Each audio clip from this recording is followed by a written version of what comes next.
Yeah. Huh? Can you hear me okay? You hearing me at all?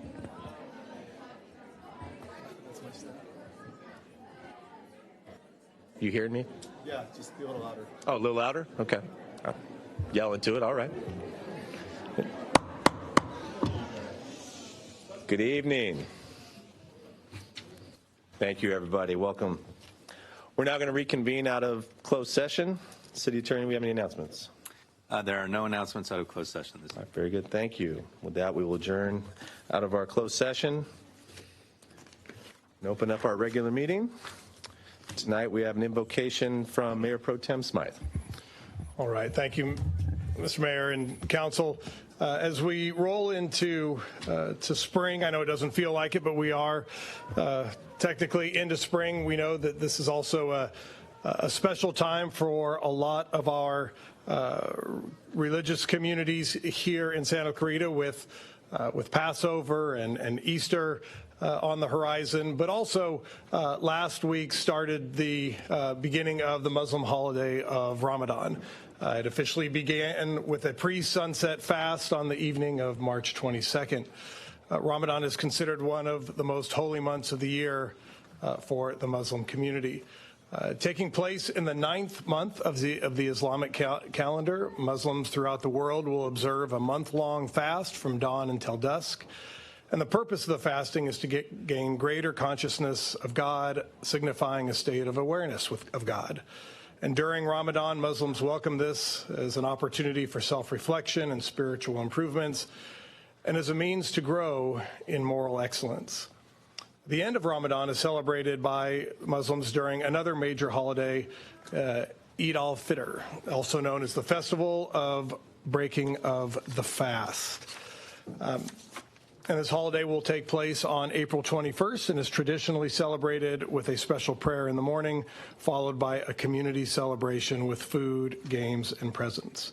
And so to all of our residents who are observing Ramadan, we wish you and your families a blessed month. Thank you. And also, we did want to recognize that on this Saturday, April 1st, millions of Assyrians across the world will celebrate Assyrian New Year. And not only marking the new year, but the start of spring, this holiday is known to be the oldest celebration in history. And so for tonight's invocation, I would like to welcome Father George Rashu and Father Michael Baroda from the Assyrian American Association of Southern California to speak on this holiday and to offer our invocation for this evening. So Father, if you would please join us at the podium.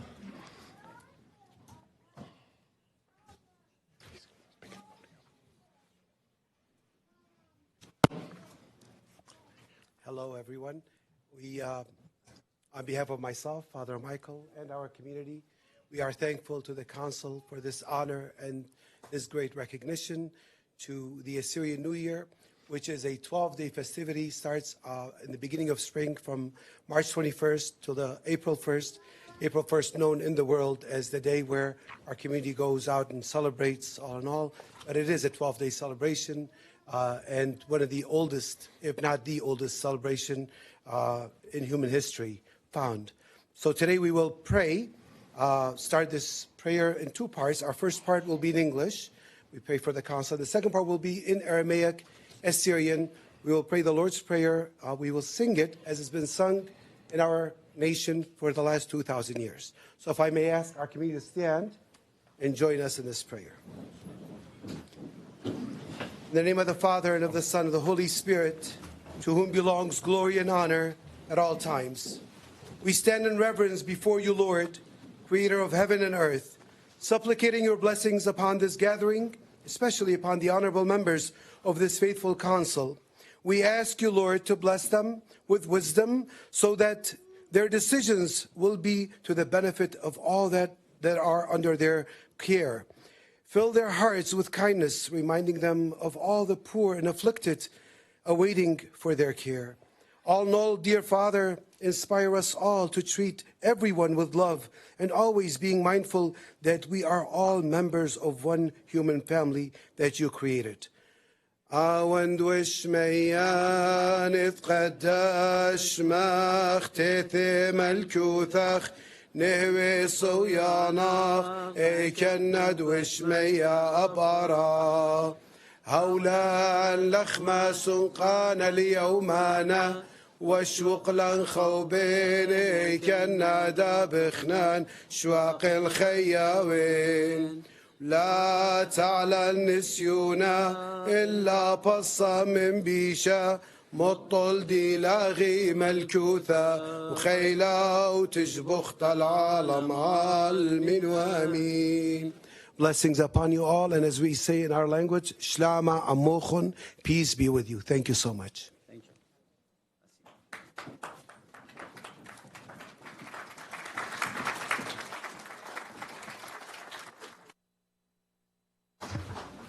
Okay, thank you very much. With that now, we will call the meeting to order. City Clerk, can we have the roll call, please? Councilwoman McLean? Here. Councilmember Miranda? Here. Mayor Gibbs? Here. Mayor Pro Tem Smythe? Here. Councilmember West? Here. Thank you. Thank you. Councilwoman McLean, would you mind leading us in the flag salute? Thank you. It would be my honor.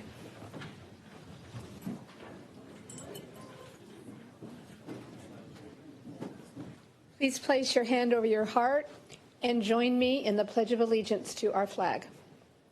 I pledge allegiance to the flag of the United States of America and to the republic for which it stands, one nation, under God, indivisible, with liberty and justice for all. Thank you.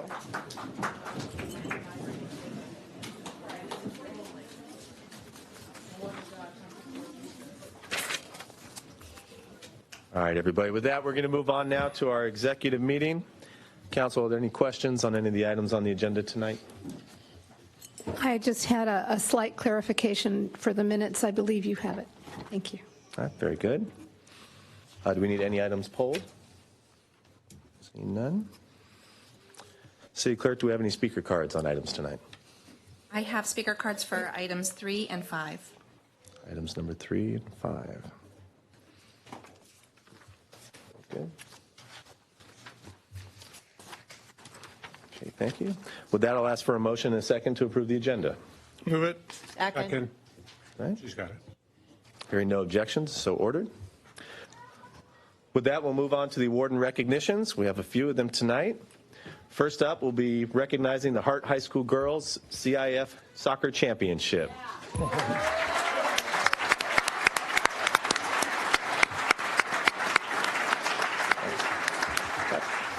Hold on, we're going to let the Mayor Pro Tem say a few words.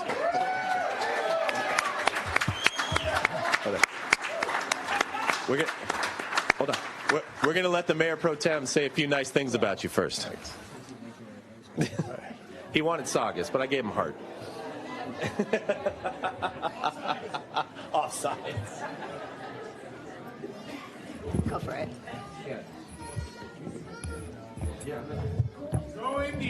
Right. So first of all, I'm surprised because I know several of the players have been here before for other recognitions that you didn't know to wait until we gave the comments. So I know earlier this year we had the opportunity to recognize the Saugus girls volleyball team for their CIF championship, and it just stands no surprise that here we are now recognizing another group of athletes for their great accomplishment in the winter sports season, and I have no doubt that we'll be doing this again for another one of our programs after the spring. But I don't know if you guys know this on the council, but I attended Hart High School. I don't know if you were aware of that. But yeah, right. So I should.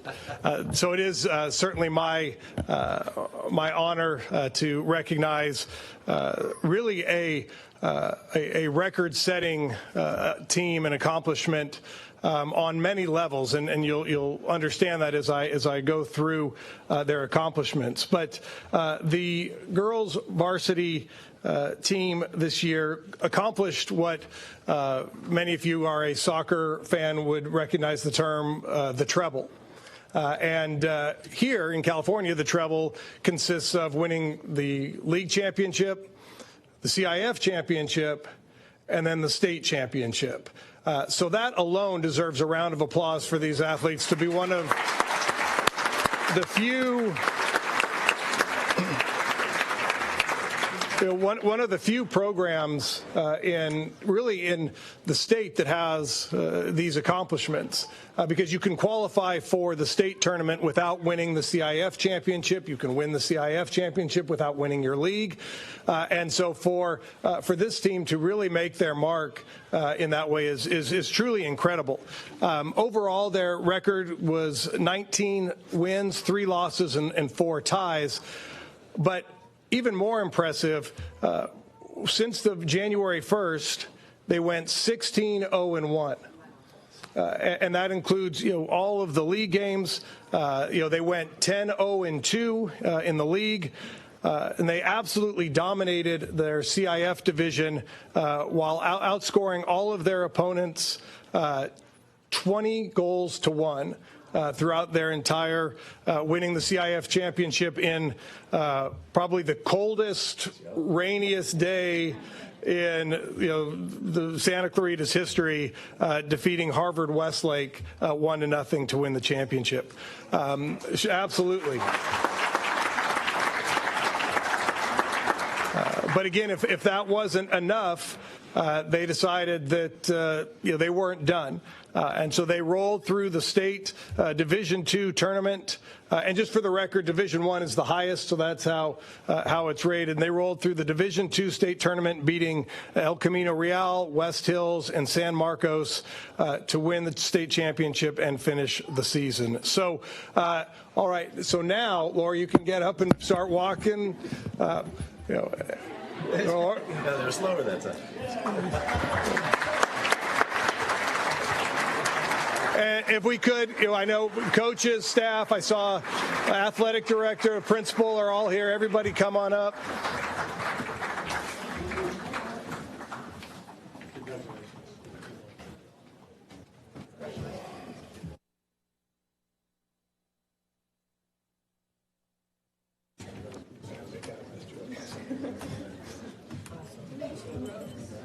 Got 2 rows piled in everywhere. Someone down. 3 rows? Whatever needs to be done. Yeah, let's do 3 rows. Yeah. 5 so we can squeeze in.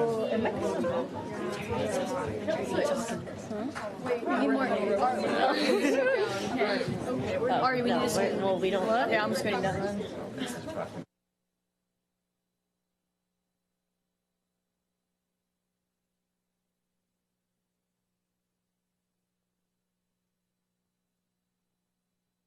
I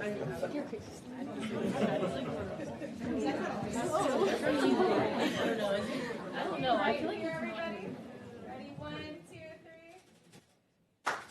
3. Oh, your parents got photos? Decided to grab them? Oh, Smile all for right. the parents. All right.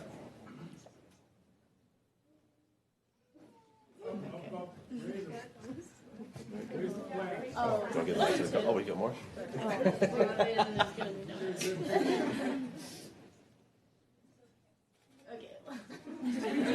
No, you're taking Good job, man. Coach, want to say something? Brent, do you want to say anything?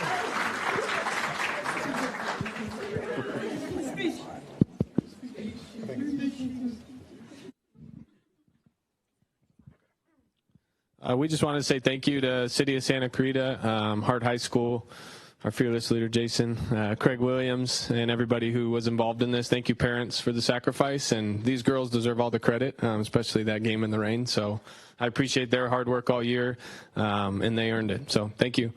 Good job, ladies.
I'll raise my hand. Non-verbal.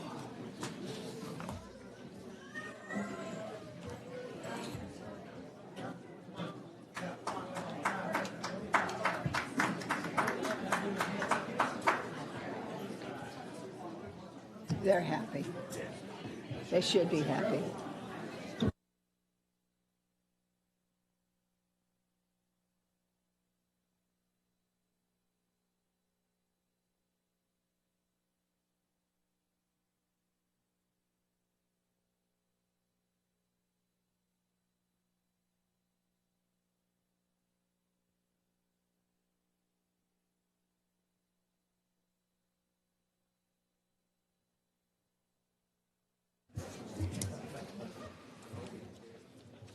All right, thank you, everybody. We're going to move on to our second recognition now.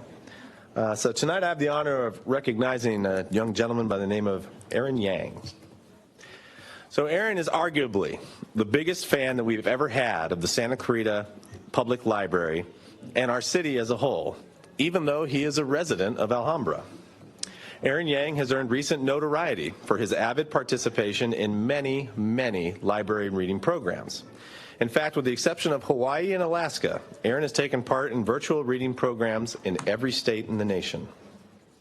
In the process, he has collected quite the haul of prizes from libraries across the country. Our very own Santa Clarita Valley Signal caught wind of this and reached out to see if our libraries were familiar with Aaron, which they were, and reported that he had read 52 books as part of the 2022 summer reading program. We were so impressed with Aaron that I'd invited him to the Old Town New Hall Library to meet our staff, get a tour, and receive some books and Santa Clarita items from the city. We know Aaron has a very bright future, and we want to encourage him to keep reading. So to do so, I would like to invite up library staff to join me in presenting Aaron with his very own Golden Santa Clarita Library Card. Aaron, please come on up.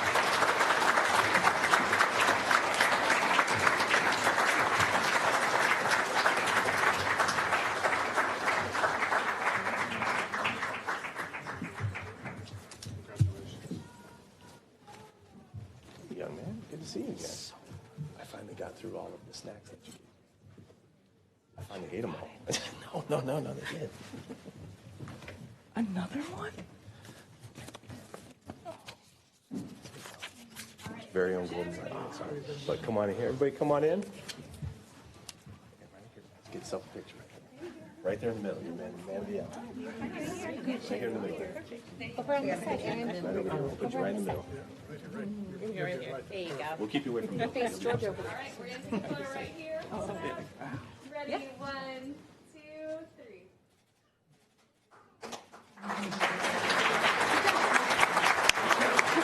Aaron, would you like to say anything? You sure? Okay. If it's more than 3 minutes, Cameron cuts you off, okay? Okay. All right. You're live right now.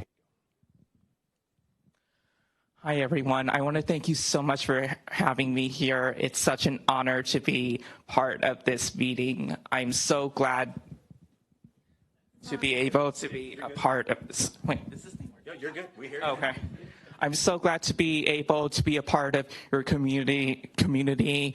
When I first met Kristen at Limelight Acting Studio, I knew that Santa Clarita was my future. And I hope that I'd be able to make a contribution and dedication to your community for providing me with so much and being able to be my magical miracle.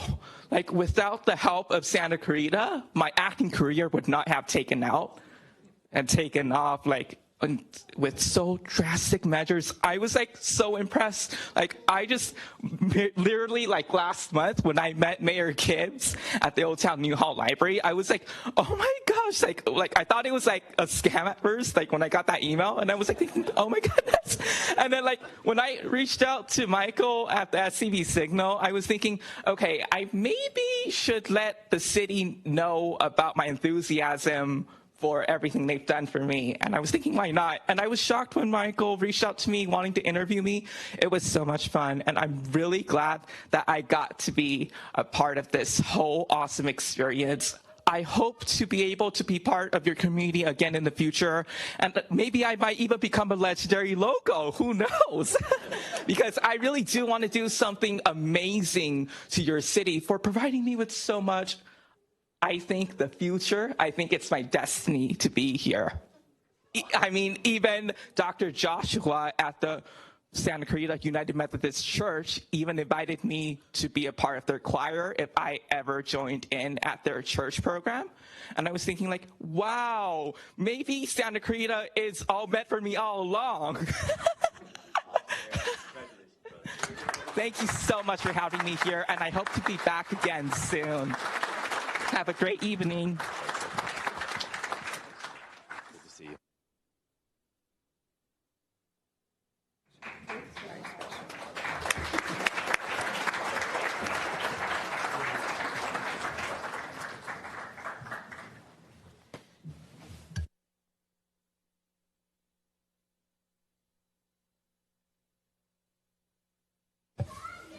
Okay, our next proclamation tonight is the National Vietnam War Veterans Day Proclamation. Councilmember Lorene West. Thank you very much, Mayor. Tonight, our city proudly recognizes our true American heroes. Tomorrow is National Vietnam War Veterans Day, a day to honor and remember the sacrifices and the contributions made by the brave soldiers who served in Vietnam.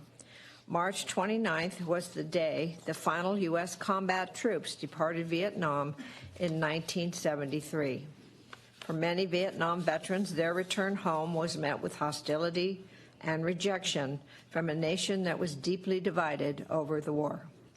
Despite this, they persevered. They continued to serve their country with dignity and with honor. It is important that we recognize the sacrifices made by these veterans and show our appreciation for their service. National Vietnam War Day pays tribute to the 9 million Americans who served, the 58,000 individuals who lost their lives in the conflict and whose names appear on the Vietnam Veterans War Memorial in Washington, D.C., and also to all those who did not receive the recognition they deserved when they returned home. In Santa Clarita, we especially highlight our local Vietnam war veterans and those spotlighted in the Fallen Warriors Monument in the Veterans Historical Plaza. And so the city of Santa Clarita is proud to proclaim March 29th, 2023 as Vietnam War Veterans Day. Tomorrow's the 50th anniversary.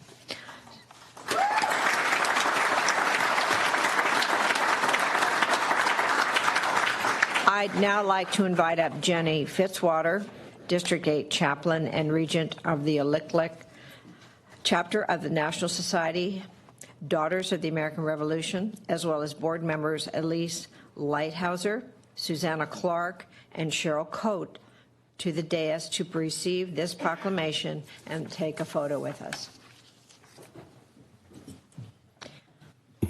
I just also want to say tomorrow the Vietnam veterans of Santa Clarita are having a great honor tribute at Bella Vita at 11:30 tomorrow, where they will give out awards to all of them and let them know that they are truly special.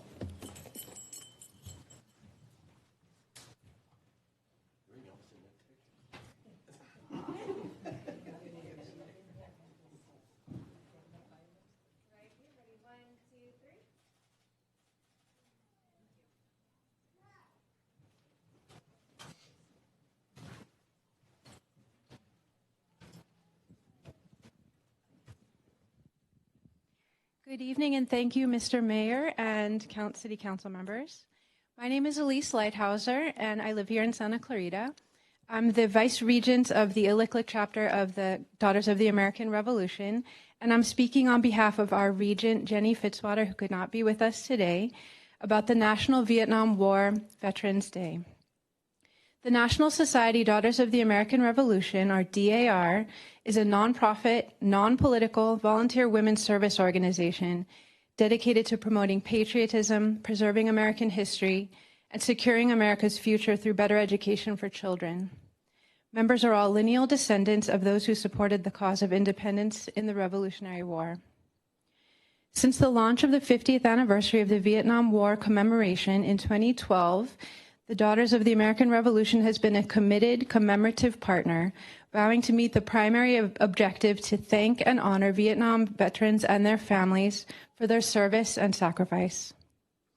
As March 29, 1973 was the day the last U.S. combat troops withdrew from Vietnam, March 29th has thus been designated in perpetuity as National Vietnam War Veterans Day. Tomorrow we recognize the 50th anniversary of the end of the Vietnam War. We believe that one of the legacies of this commemoration will be the healing that is taking place at every event for Vietnam veterans and their family members. Since 23, DAR has reported conducting more than 5,100 events and recognizing over 300,000 veterans. May we remember and salute the brave men and women who served our great nation. Thank you.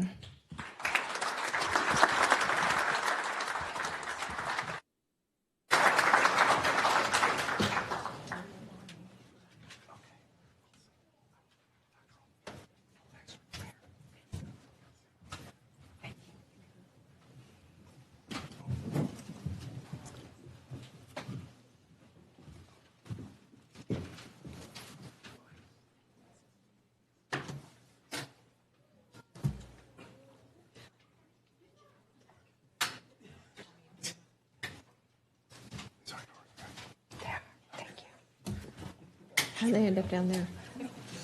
They fell down.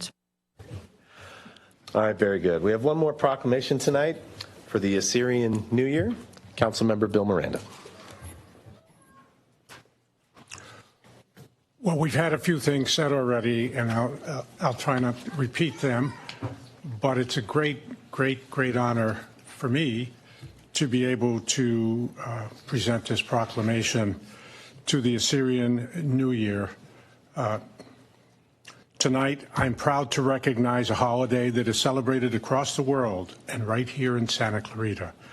This Saturday, April 1st, is a celebration of the Assyrian New Year, referred to as Akitu or Eb Nisan. Did I do okay?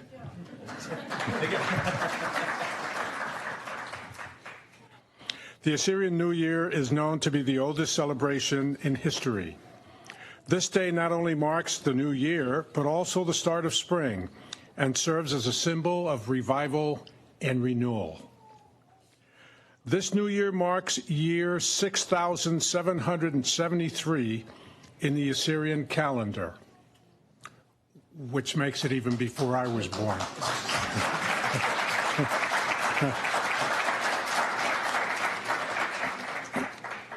The Assyrian community has a vibrant history and heritage deeply devoted in tradition. In ancient Assyria, the New Year festivals were celebrated for 12 days, coinciding with the spring equinox. It is recognized and celebrated by millions of Assyrians around the world in the form of festivals, parades, and parties.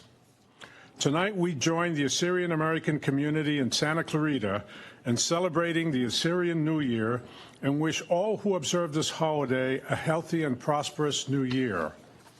Founded in August 1964, the Assyrian American Association of Southern California is a nonprofit organization whose broad mission is to serve and advance the Assyrian American community in a wide spectrum of areas. As a leading Assyrian organization in the Southern California region, it is the go-to entity for ideas, information, and influence. And so the city of Santa Clarita is proud to proclaim April 1st, 2023 as the Assyrian New Year in honor of our fellow residents who celebrate their heritage on this day. I would like now to welcome the board members, including President Peter Warda and Vice President Diana Betsamo to the dais to accept this proclamation. And thank you all for coming.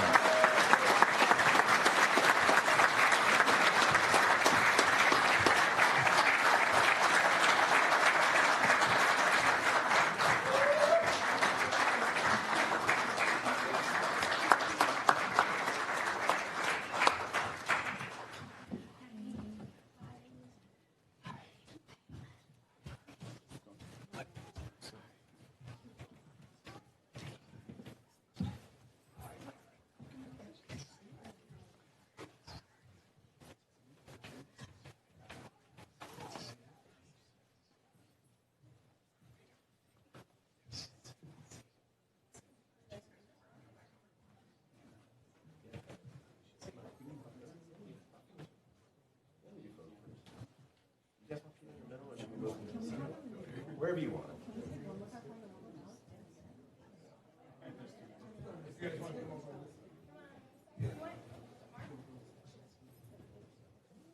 Wherever you want. Squeeze right in.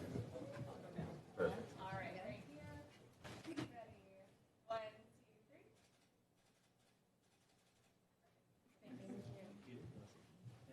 Ready? 1, 2, 3. Good evening, everyone. First off, as mentioned, my name is Peter Ward. I'm the president of the association, Assyrian American Association of Southern California. I want to thank Mayor Gibbs, fellow council members, city manager for recognizing this day. As mentioned, we're celebrating 6,773 years. And as a people who don't physically have a homeland right now, our organization, fellow organizations around the country, our churches, all of us, we work to continue our heritage, teach our heritage, our history, our culture, our traditions to make sure that our language and our people live on. Santa Clarita is home to hundreds of Assyrians, myself included, and so it's really an honor to be here to accept this in my hometown. So I want to thank everyone for that, and thank you again for recognizing and letting Santa Clarita be a city that our people can call home. So thank you.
Okay, thank you, everybody.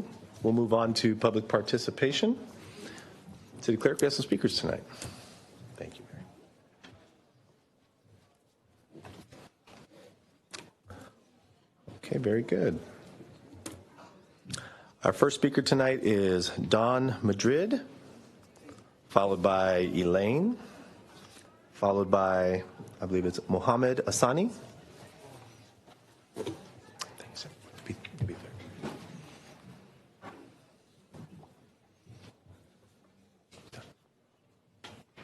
A lot of excitement this evening, so I hate to be a little bit of a downer here, and I spared you some of the ugly pictures. Thank you. But Thank you for the opportunity to speak. I'll do my best to stick to the script. My wife and I grew up out here. We attended schools here. We both currently teach in the William S. Hart Union School District, and we're raising our family here. My name is Don Madrid. As much as we love our city, I need to say that it's lost some of its shine. March 21st, 2022, a year and a week ago today, my daughter Abby was harassed and brutally attacked as she exited a city transit bus. A little bit of history on Abby. You could see she's beautiful, very sweet, innocent, loyal, very trusting. Unfortunately, can also be an easy target. Abby suffered a stroke at birth and most likely will never get the opportunity to drive. After receiving orientation and mobility services and hearing Dad ingrain in her, you don't want to have to rely on me to take you to school, take you to work. You want to be independent. She started using the city transit system. She was getting to and from COC. She learned all the routes, had the apps. It was a great time. She was proud. We were proud. How could I have known that we were sending her to the wolves? Because all this was interrupted because we allow the thugs, excuse my language, pieces of shit, to harass and prey on riders of our transit system. And they get to do it for free.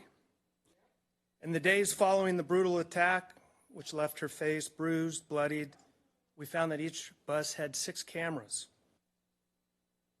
Not one of them could produce a clear vision of her attacker. In addition, since our sheriffs recently moved into their new building, their system and the city system weren't in sync, and it was tough to retrieve a clear picture. I ask why. Save a few bucks, because we know that it's just going to be a slap on the wrist if they do get the guy. Okay? I say all this and I'm frustrated, but I will say Sergeant Green was very loving, compassionate, caring, patient with my daughter. Okay?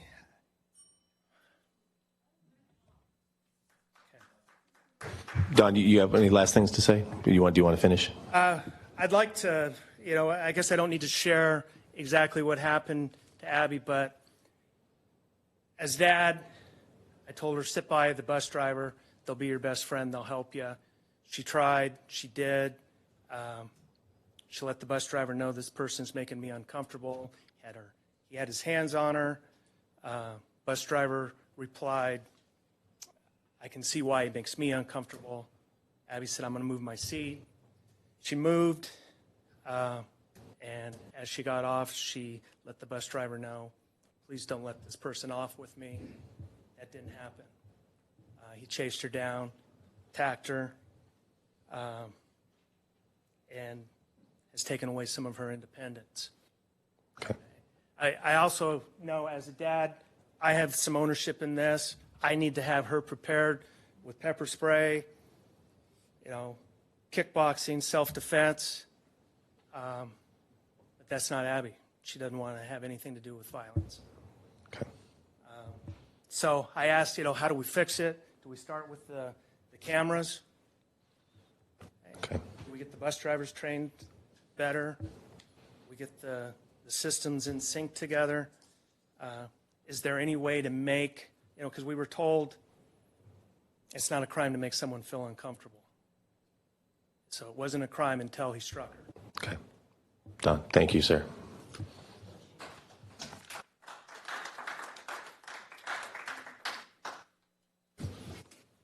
Okay, Lane, followed by Mohammed, followed by Douglas. Yes. Anyway, I would like to say that I'm very sorry for you, but it seems that the city really is not thriving very well.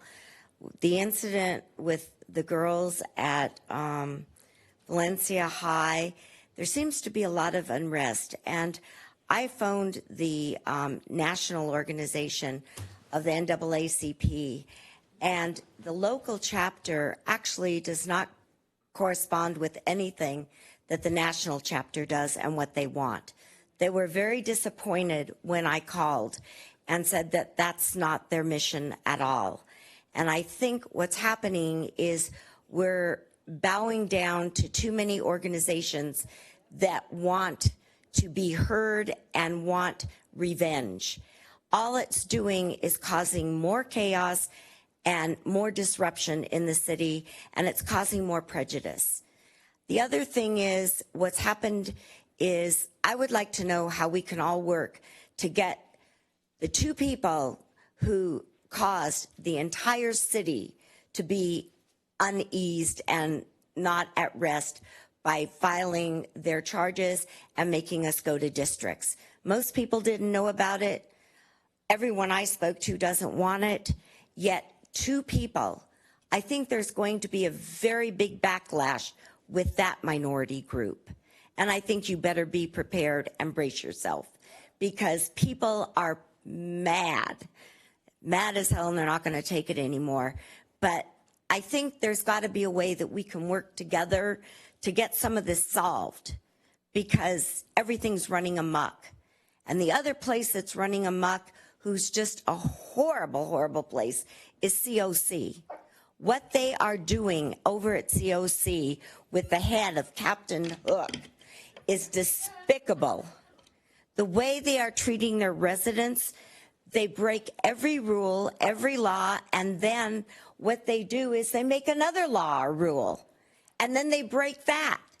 Not to mention that they stole $15,000 from Measure H that we're all paying for. Why are they getting away with it? I think it's time that we severed ties with COC, because she is despicable. She harasses many of the residents, especially the ones that don't agree with her. And that is inexcusable. Yet she'll come and ask for money, and you give it to her.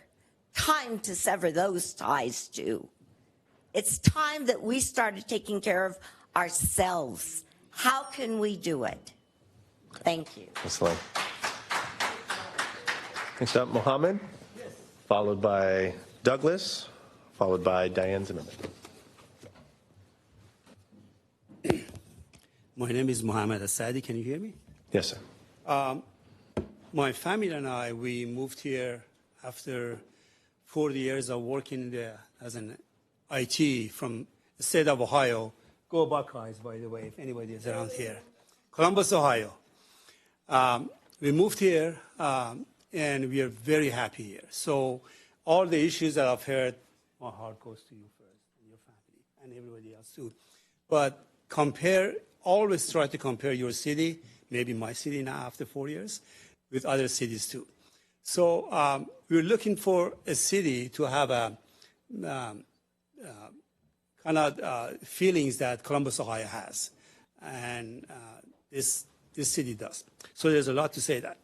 So as I said, I've retired after 40 years in IT and working for a state government, so I'm kind of familiar with some of the bureaucracies that goes through trying to get something passed is not that easy in state and private sector.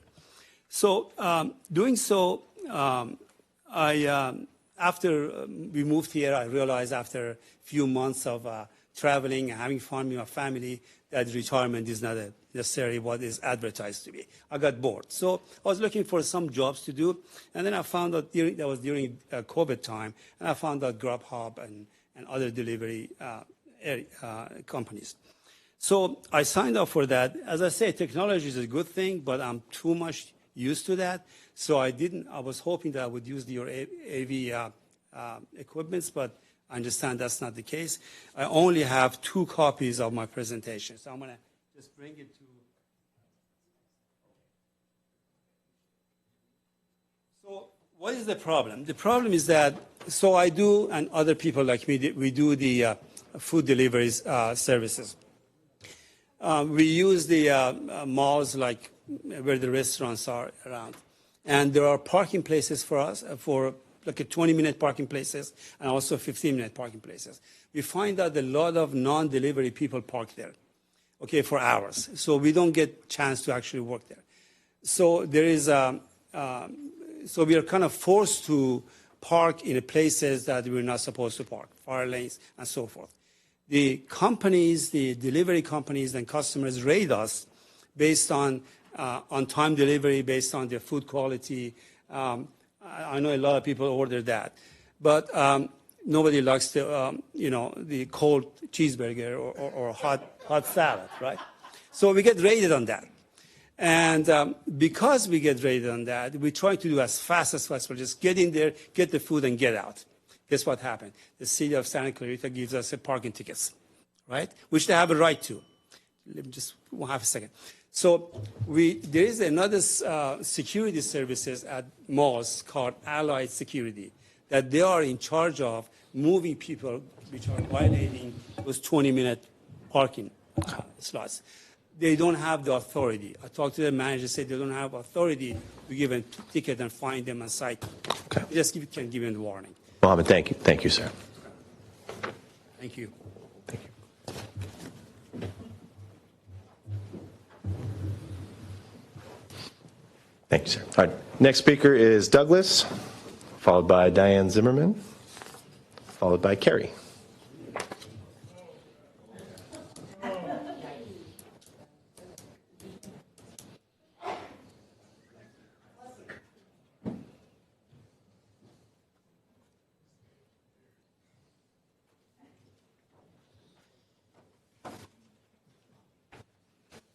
Thanks.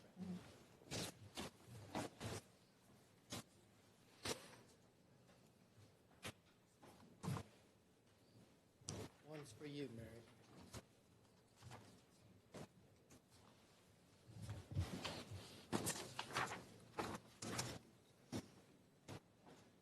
Okay.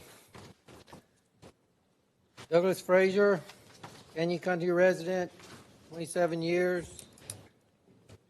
Chairperson of the Manufactured Home Rental Adjustment Panel. You can see on page 1 an email.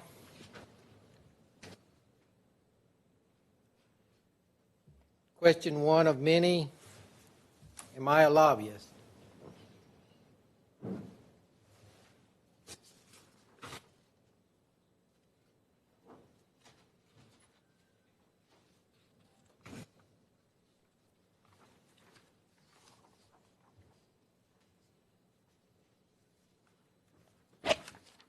You can see on page 2,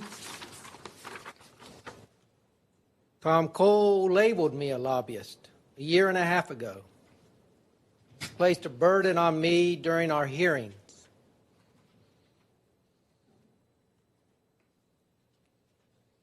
Am I a lobbyist? On page 3, you can see I filed a complaint, gave it to Frank in October of 2021. Since then, no reply. I came to Bill Miranda a year and a half ago, and he's made sarcastic comments about this, but his research has stopped.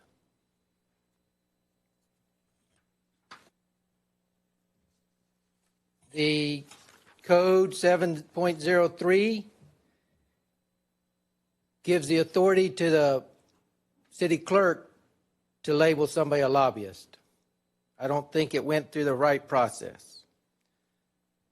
Marcia McLean replied, I'm sure Ken Striplin will reply. That's been 10 days. No, he hasn't. Maybe you can talk to Ken and see if he'll reply.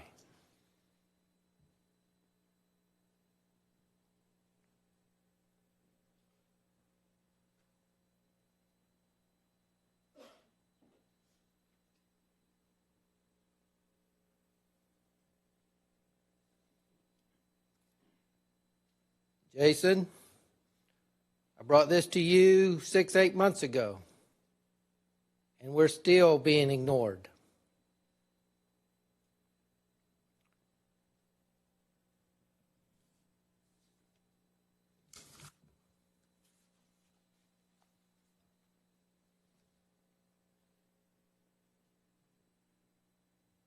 Bill, if you'll pay attention to the paper that I passed out and not be distracted, okay? Can I have more time since Bill's looking at another paper? Doug. Thank you, sir. Okay, you have my contact. Yes, sir. I'm ready for Thank you.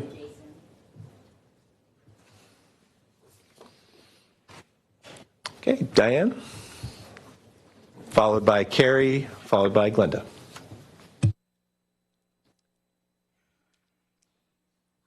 I had requested to be able to speak here and on consent calendar number 5, but I was told I can't do that. So I'm going to read a few lines from tonight's agenda. I'm going to read some lines from it anyway.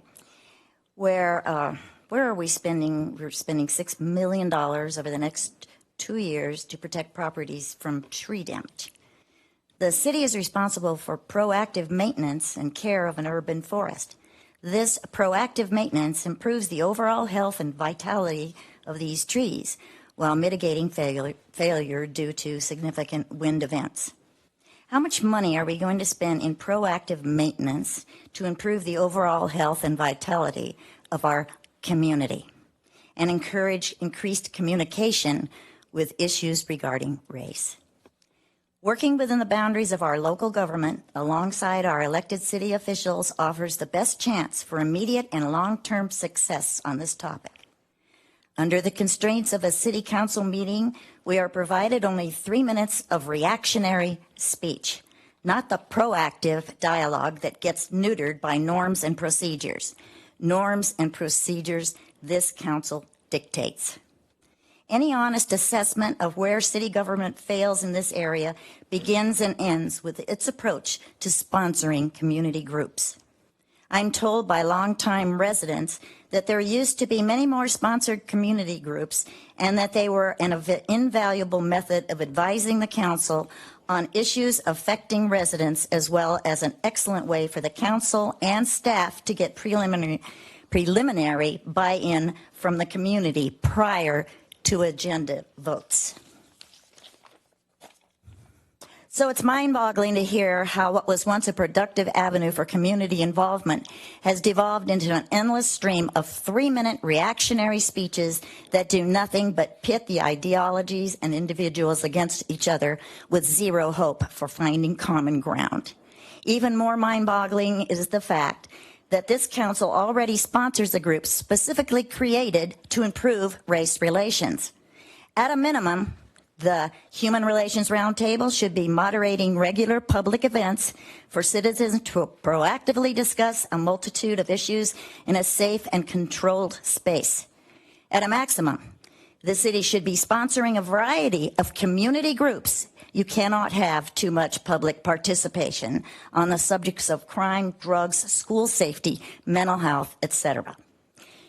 Giving the community targeted discussion opportunities will go a long way in keeping lines of communication open and will help the community find common ground while reducing inefficient reactionary noise. I say here I'm going to probably be cut off here, so I'll continue this under the item. Thank you. Thanks, Dan. Okay, Carrie, followed by Glenda, followed by James Doyle.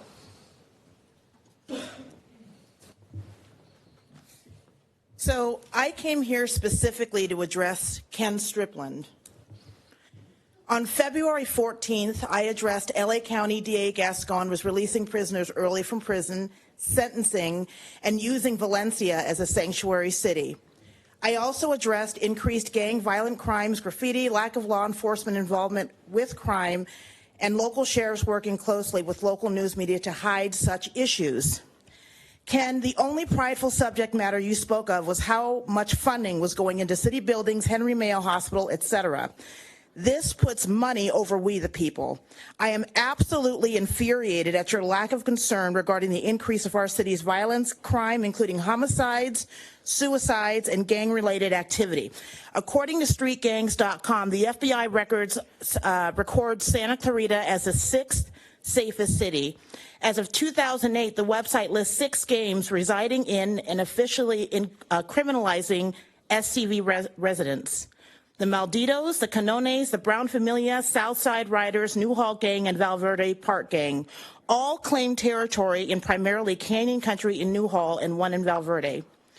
January 19, 2023, the Signal reports deputies engaged in armed contained house in the 1900 block of Dry Cliff Circle in Canyon Country with a juvenile in possession of a loaded gun who was gang affiliated. January 17th, taggers marked Jake's Way apartment complex gang-affiliated graffiti. According to LA Times, February 22nd, this is back in 1992, there were reports of 38,736 gang-related crimes in LA County. 166 of those took place in Santa Clarita Valley with evidence, being 2/3 higher than 109 incidents the year prior. August 2019, the Santa Clarita Valley Sheriff detains 2 juveniles, 1 adult during gang suppression operation handled by SCV, the Cobra Unit, Gang and Juvenile Crime Team. January 18th of 2022, gang attacks a student at night at Canyon Country Park. The source of that is scvbailbond.com. Fox News, LA County DA, they reported this, Fox News, was creating a ticking time bomb, releasing murderers back on the streets, reporting that prisoners being released early all over LA County, including Valencia. So you can validate this if you look it up. So what exactly is the solution? It's like there's misappropriation of funding. You're not doing anything. You look like you've got a $40,000 spray tan. What the F is going on with our funds? You completely denounced everything that I brought to your attention. Oh, it's not true. It's not true. What the hell are you doing? Santa Clarita, as you can see, is up in flames with crimes and all types of gang-related activity, but you do nothing. It's like you don't give a shit. What the fuck is wrong with you? Glenda, followed by James Doyle, followed by Nancy.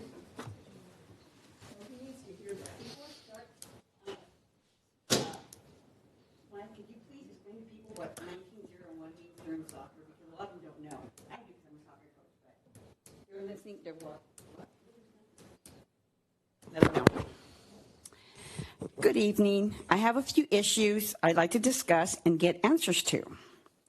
1, what consulting companies were paid to say we are still the safest city in the state? And what did it cost us? 2, a couple of weeks ago, a gang-style shooting occurred in Newhall.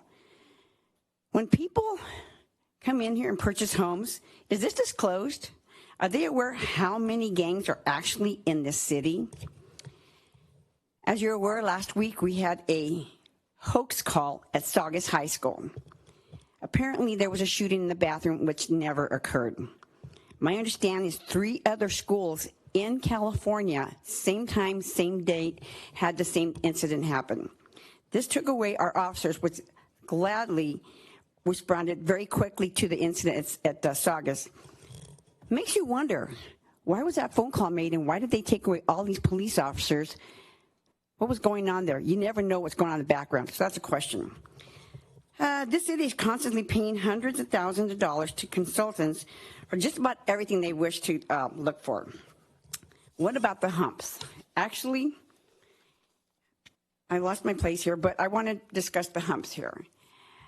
Ken told me a while back that you guys took care of them. You guys discussed them. Marcia said there was a lot of people here. Well, guess what? That machine that you guys put up there to check how many cars and the speed were going on, there was 14 other blocks that weren't even considered. You're looking at one block, the block above Grande Flores.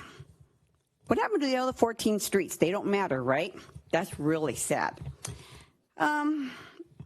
We suggested a while back for you guys all to take a ride up there to actually see what it feels like with those humps.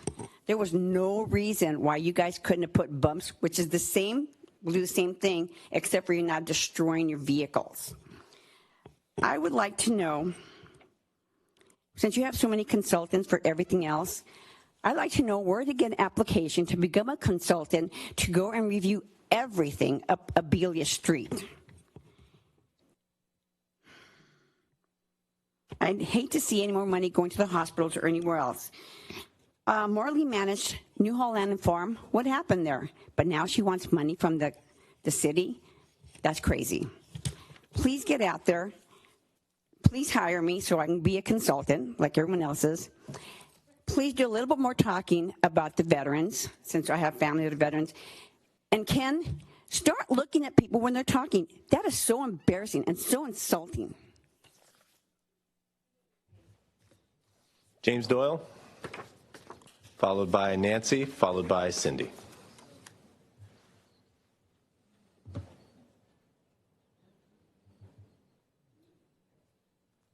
Good evening, everybody. My name is James Doyle. I'd just like to start off by giving some well-deserved praise to PTS, city employees, and volunteers that help keep the library branches running. Although this is entirely insufficient, if you haven't heard or seen any meaningful gratitude from your boss as of lately, thank you for your hard work and services. You are all unique, talented, and wonderful assets to your community, and your value and well-being should not be discounted by a handful of individuals or a single designated leader. With that being said, I have to ask you, Ms. Striplin, to please enlighten me. Why do you and the city support patently discriminatory policies and actions against employees which say PTS employees can't participate in mentorship programs, they can't apply for tuition reimbursement, and they're unworthy of benefits and vacation time? The city and library management paradoxically treat PTS library staff members like expendable, essential day laborers, having them work out of classification, performing the duties expected of credentialed librarians without adequate compensation, and at the same time, they deny them access to basic benefits and opportunities, including chances to even apply for internal positions, except for when positions are made arbitrarily against city policy for select groomed candidates. This has created a shameful workplace culture that silently encourages mistreatment of employees by means of gatekeeping PTS employees out of job candidacy, bullying, favoritism, and outright corruption, which the public may not be privy to. As a side note, I would like to thank you, Mr. Randa, for pressing the city manager to look into these issues. And I again like to ask you, Mr. Striplin, what action have you taken and follow-up do you have on these matters? As of now, I'm disappointed that despite repeated requests, the city librarian, Shannon Vonnegut, Human Resources Director, Chrissy Hobrecker, and yourself as city manager have failed to address these concerns, allowing a culture of exclusion and discrimination to thrive. It is unacceptable and contrary to the principles of fairness and equal opportunity. As a concerned former employee, I urge that the Library Board of Trustees must investigate and address these issues promptly to ensure that the library remains a valuable resource for the community and not a liability. A library is communal by nature, and successful operation is dependent on the efforts of many, not one. Any employee who contributes to the upkeep of public resources and services should be given equal access to basic employee opportunities, but that isn't the case for PTS employees. The city must be held accountable for its actions and take immediate steps to address this discriminatory caste system before it causes further irreparable damage. I provided all of you with my contact information after 6 months of attending these meetings with no communication from Mr. Striplin or the Board of Trustees. I would appreciate a transparent, formal discussion with the city as a good faith sign of action and respect for PTS employees. Thank you, Mr. Doyle. Nancy, followed by Cindy. Good evening. I emailed everyone regarding a commissioner that serves on the city's Parks, Recreation, and Community Services. Councilmember McLean, thank you for your response and effort. I truly appreciate it. To those who have not read their emails, Councilmember Miranda, I will give you a recap. At the HART meeting on March 15th, your commissioner responded to my speech from the council meeting March 14th. She stated the derogatory Asian words written by the HART trustee was written for historical perspective. She stated that the board meeting was not writing the words to intimidate, hurt, or denigrate. She was writing them to inform us that times have changed and the words are not common in our vernacular today. because people heard and understood the pain. I write to all of you my response to the commissioner that this trustee did not need to use the word chinks in her historical perspective. There's other words.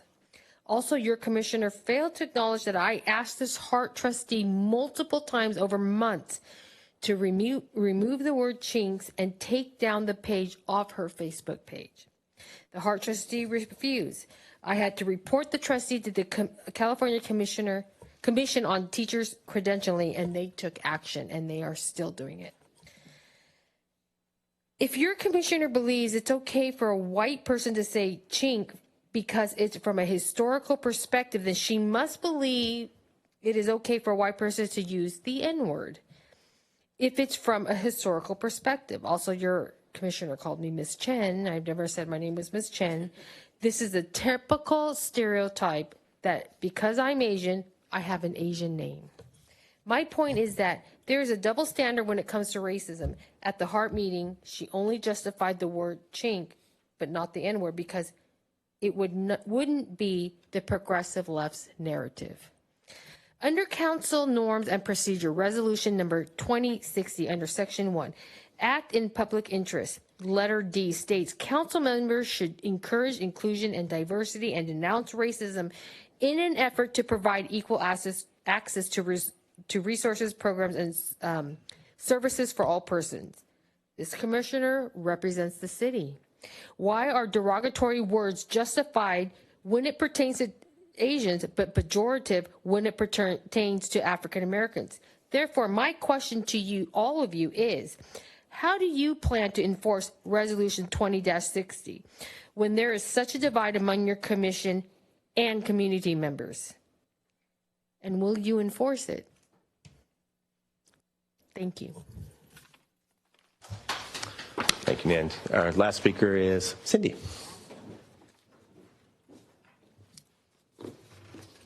Good evening, Mayor Gibbs and Council. The tragedy in Tennessee is a stark reminder that racism and bigotry exists in every group, not just toward African Americans. It's time that we acknowledge that every race, religion, and both genders are susceptible to hate crimes. Unfortunately, our Santa Clarita NAACP only focuses on crimes only against them. So I have quotes from two prominent figures who have left the NAACP organization. Reverend C.L. Bryant, a former two-term president of the NAACP and creator of the documentary Runaway Slave. He quotes, "The NAACP today continues to champion on the rhetoric of race baiters and has nothing to show for the donations taken from those struggling to make ends meet in the Black community. This progressive intent to further the race card is only harming their own people. I was ostracized for declaring that my rights came from God and not the government. I believe that NAACP stood for the advancement of colored people, not the advancement of colored progressives," end quote. Those are his words, not mine.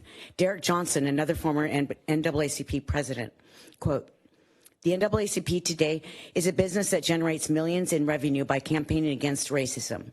Sadly, they have every incentive to maintain this focus regardless of how much it hurts the Black community. They have lost sight of its original mission and now focus more on promoting victim mentality to further their progressive political agenda. We must remember that the NAACP was founded to advance the rights of Black Americans, not to generate revenue or promote victim mentality. We must be willing to challenge ourselves and our organization to do better, to be better," end quote. Those are his words, not mine. My words.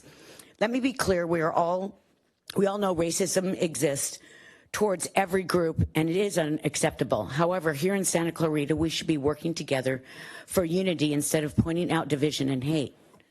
We should have a conversation with our children that we are all created by God, and we must love all, no matter what color you are.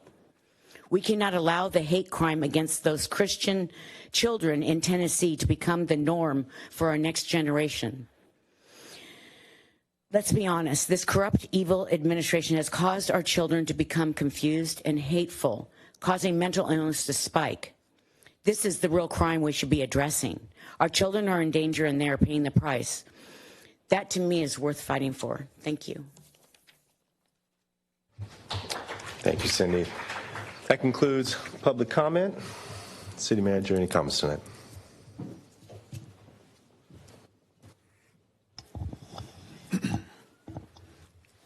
Thank you, Mayor and members of the City Council. Yes, a few comments. In regards to Mr. Madrid, it is obviously very disheartening to hear about the circumstances surrounding his daughter. So that he would not have to wait to the end of the public comment period to get a response, I asked Mr. Villegas and the transit manager to talk with him in the back, and we'll be setting up a meeting with those two individuals as well as the Sheriff's Department to determine what we can do to create greater confidence and instill a greater level of safety so his daughter can ride the transit system on a daily basis. In regards to Mr. Assad, I also asked our community preservation officer or manager to give him her contact information, and we'll get more clarity on what his issue was and what he's actually looking for, so she will make contact with him as well. In regards to Mr. Frazier, Mr. Frazier has made comment as to whether or not we respond to him. As I have mentioned in the past, Mr. Frazier has submitted in excess of 300 public records requests over time. So we are constantly providing a response to Mr. Frazier. Whether that is in the timeline that he is prescribed is a different story. We are trying our best to get to the public records request and everything else that we get to. That being said, Mr. Frazier need do nothing else than read the code and determine whether or not he falls within the parameters of being a lobbyist. If he is being paid to lobby on an issue or advocate an issue that is coming before the City Council, then he falls within the code. If he's not, then he doesn't. It's simple. So I don't need to provide a response to him. It's his responsibility to read the code and make that determination. In regards to the speaker on public safety, I think there's a misunderstanding in terms of my response last time. I never said there's not crime in the city of Santa Clarita. I've never said there aren't gangs in the city of Santa Clarita. In fact, there are. I did dispute some of the facts that were being presented as they were not true. Now, there is a long track record for the city of Santa Clarita and this council prioritizing public safety. The issues that were talked about, the early release of prisoners, the downgrading of crimes which make the prisoners go to jail longer.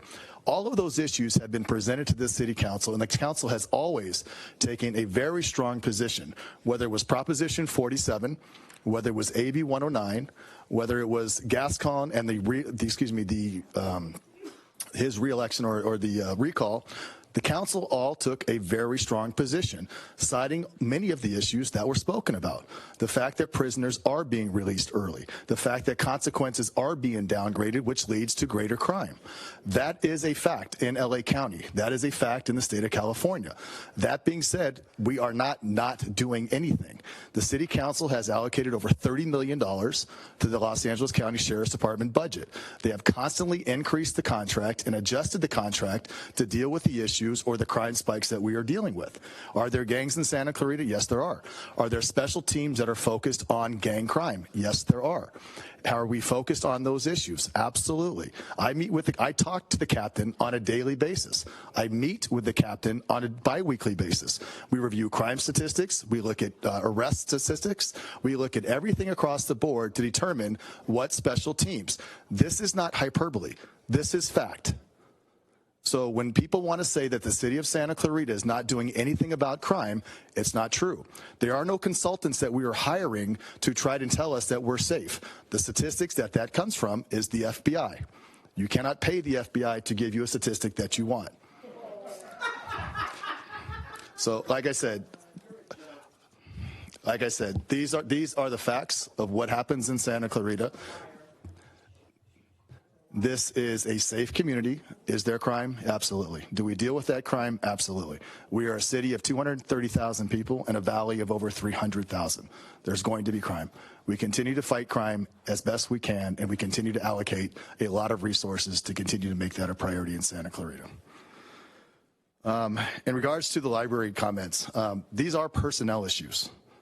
These are absolute personnel issues, and anytime we have an employee who has an issue, a complaint, an issue of discrimination or whatever it might be, those are handled by Human Resources with the utmost diligence. So if there are employees who have complaints or issues that they want us to deal with, we are absolutely happy to deal with those per our policy and our procedures, and we do that. I will not discuss those personnel issues at a public meeting with non-employees. That concludes my comments. Thank you. Thank you, City Manager. Okay. With that, we'll move forward with committee reports. I'll start with Councilmember West tonight. Councilmember. Thank you, Mayor. I have a couple of adjournments to do and a couple of reports I wanted to read. Last week, I had the wonderful opportunity to read a chapter from this year's One Story, One City novel, Remarkably Bright Creatures to Our Residents at Old Town Newhall Library. It's just a wonderful story. Gathering in the community room, I read a passage from the perspective of the main character, Marcellus, who is a giant Pacific octopus. Full of adventure, insight, and reflection, this novel is a great way for our residents to come together as a community to embrace literacy through an engaging and free library program. To conclude the month-long One Story City program, we will have virtual discussion with the author herself, Shelby Van Pelt. Whether you join us at Old Town Newhall Library Branch or on Facebook Live, our community will have the opportunity to interact and ask questions with the author. This is a free conversation and is being held on Friday, March 31st at 6 p.m.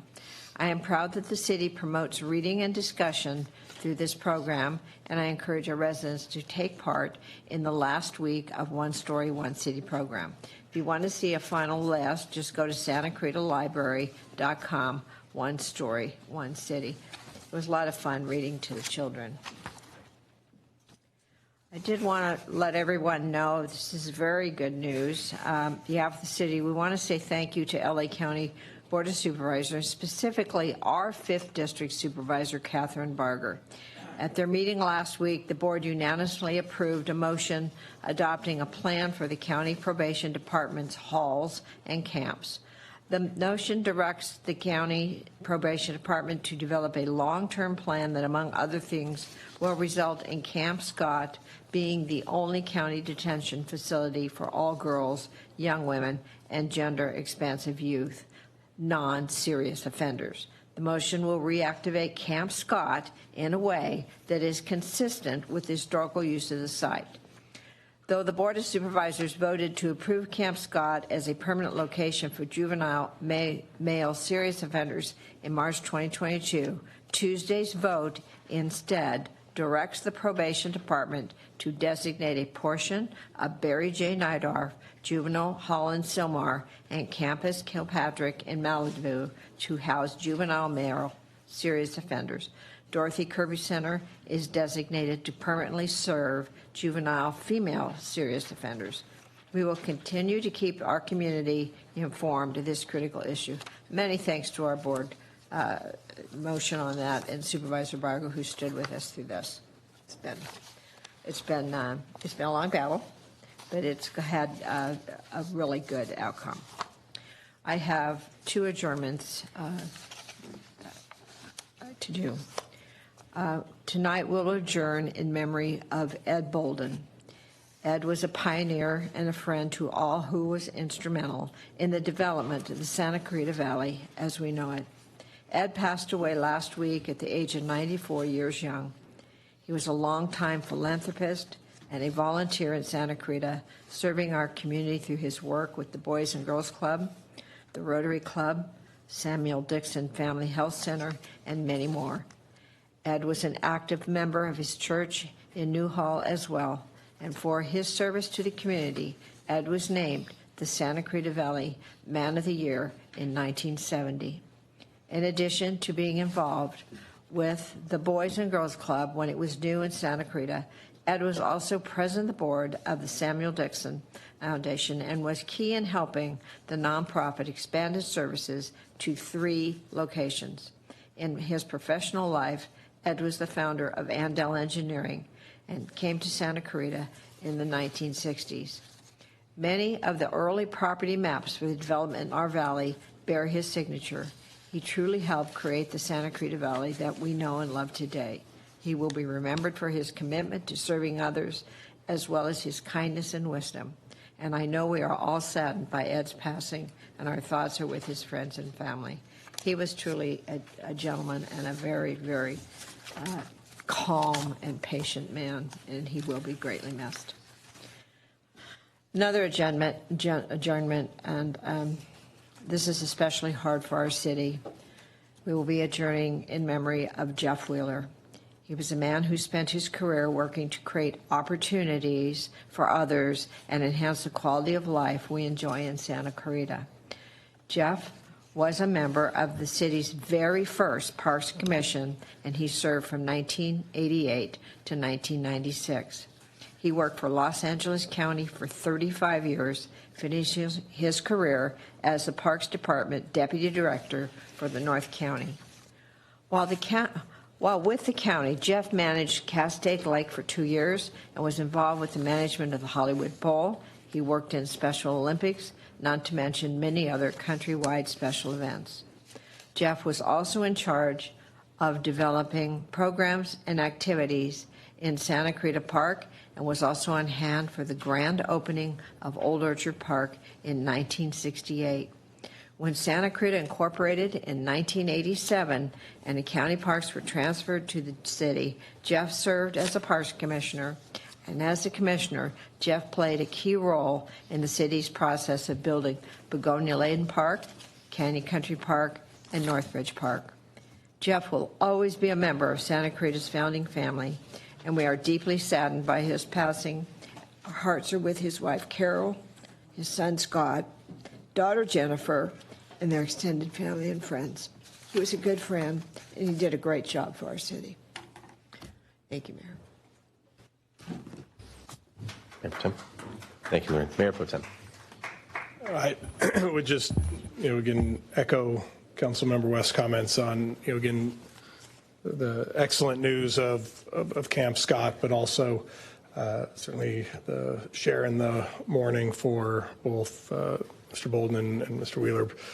As I grew up with Jeff's kids, here from elementary school all the way through high school, and certainly my prayers are with them. I know what it's like to lose your father, and I know it's a tough time right now for them. And just a quick Ed Bolden story that when we learned of his passing, I was talking to my mom, and she said that Mr. Bolden was the very first person to reach out to my dad when he was hired as the principal at Placerita that brought our family here. I'm sure it was to recruit him to serve, but if you know Ed, that was probably the purpose of his call. But always remember him for being such a true gentleman, and again, he'll be missed as well. So thank you for doing those adjournments.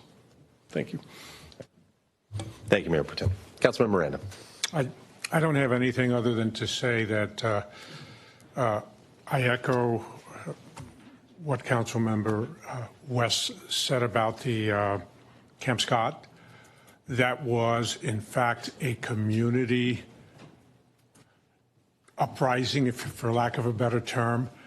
It was you guys here, some of you are here in the audience right now, that were yelling and screaming, and it paid off. It was not just council members and city staff, but it was a community at large that really, really recoiled to the ridiculous effort to make Camp Scott something that it just wasn't built and cannot ever be. So I congratulate the community at large for all of that. I also wanted to add that when I joined Rotary, Ed Bolden was just an incredible asset to that organization. And I don't doubt for a minute, Cameron, that he recruited your dad and recruited him hard. Just an absolute great man. And by the way, he was one of the first leading African-American men in Santa Clarita. So I'll add that. Thank you. Yes. All right. Thank you, Councilmember. Councilwoman McLean. Yes, hi. A couple of things.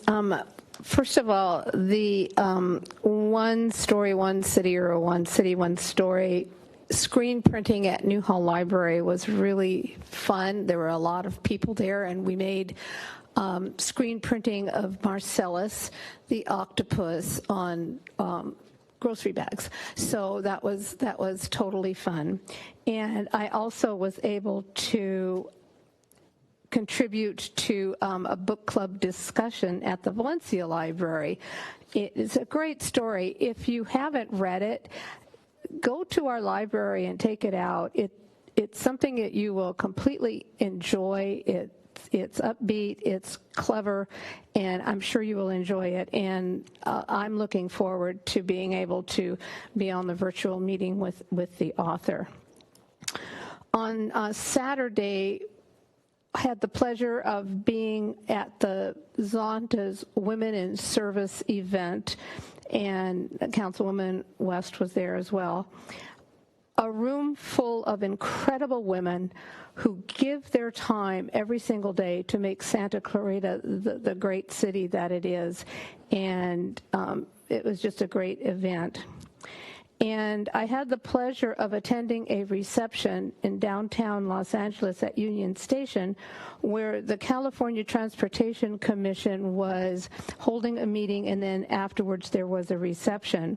It was a very worthwhile effort to be there, and I'm happy that I was. I was able to network and meet with some members of the commission, and I was able to meet the chair, Leanne Ager, who I talked into, I hope, visiting Santa Clarita, and told her we would be more than happy to host her. We have very unique transportation needs out here. We have, from Lancaster downtown LA, people need to commute every single day. And we need many more transportation funds, not only for roads, but for our public transportation system, since the governor wants us to get rid of our cars and not drive. So in order to do that, we need to have adequate public transportation. So I was happy to do that. Regarding Camp Scott, never diminish the importance of a grassroots effort. Our community came together and made it very clear that we weren't going to stand for putting a prison for violent offenders in the middle of residential neighborhoods, and we made that very clear. But just saying that doesn't really make it happen. What makes it happen is being present through Zoom for every single meeting where they were discussing Camp Scott, and letting them know, the people that were making the decisions, letting them know it was inappropriate prison for that area. And I think it finally sunk in after being present at every single meeting that they told the Board of Supervisors to look elsewhere for their solutions. So I want to thank everyone who attended those meetings, and it worked. And Ed Bolden also, I would just want to mention that I knew him and worked with him, and as we all did, a great man. So, and I'm sorry about Jeff Wheeler as well. And that's it. Thank you. Great. Thank you, Councilwoman. Just real brief from me, and Councilwoman McLean and I, we attended a celebration of life for Michelle Jenkins this past weekend. Michelle served with COC for nearly 4 decades and was a very integral part of the college over there, and one of the first people I met when I really got started out here in Santa Clarita, so she will be missed. I also want to, we recognized a lot of our sports athletes today. For the second time, I think it was the second annual, Trenton Irwin put on a football camp here in town for some kids, benefiting fostering youth independence. Another Hart grad, I believe, who went to Stanford, is now playing for the Bengals, and it was great. I mean, he takes time to come back to his hometown and do a camp to support kids and support people. I mean, it's a wonderful place we have here, and a big part of that is those who come back and give back to the city that has given them so much and the community that has given them so much. And the last thing I want to mention is we did have the KHTS advocacy trip up to Sacramento. Interesting place, Sacramento. myself and our intergovernmental relations officer got to spend some time at a couple of committee meetings. Whew. Hold on, there's going to be some legislation that we're going to all be watching, we'll be bringing forward, and just like with Camp Scott, we stay on top of these things. We try to bring them forward. We try to fight them with every tool that we can, and we will continue to do that. So I thank our staff for being on top of this, for working with us, and for our community being part of this. And I think we're just going to keep trying to move ahead and keep doing good things. So with that, that'll end our comments for now on committees, and we'll move forward with our first new business item tonight. We're proceeding to new business for the design build contract for the construction of the necessary improvements, supply, and installation of hydrogen production equipment, and commissioning of the hydrogen station at the Transit Maintenance Facility. City staff will now make a presentation, after which the public will have an opportunity to comment. With that, I'd like to turn the time over to Transit Manager Adrian Aguilar. Adrian, please go ahead. Council, my name is Adrian Aguilar. I'm the Transit Manager for the City of Santa Clarita. This item before you this evening is for the design and construction of a hydrogen production and fueling station at the city's Transit Maintenance Facility. The driving force behind this project is the innovative clean transit regulation that was adopted by the California Air Resources Board in 2018. This regulation requires the transit agencies transition to 100% zero-emission bus fleet by 2040. Currently, there are only two technologies that meet that standard, and those are hydrogen fuel cell and battery electric. In response to the innovative clean transit regulation, the city developed its zero-emission plan, which was adopted by the council in late 2020. This plan acts as a roadmap to comply with the mandate. And while developing this plan, the staff determined that the hydrogen fuel cell bus path was the best available technology for the city based on vehicle range, the cost of supporting infrastructure, and the long-term operating costs.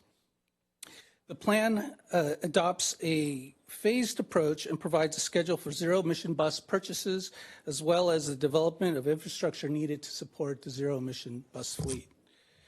To implement the zero-emission plan, the city hired a group, Hydrogen Technology and Energy, or HTEC, in December of 2021, to analyze the needs of the city as they relate to hydrogen and determine the most efficient, effective strategy and develop specifications for any infrastructure needed.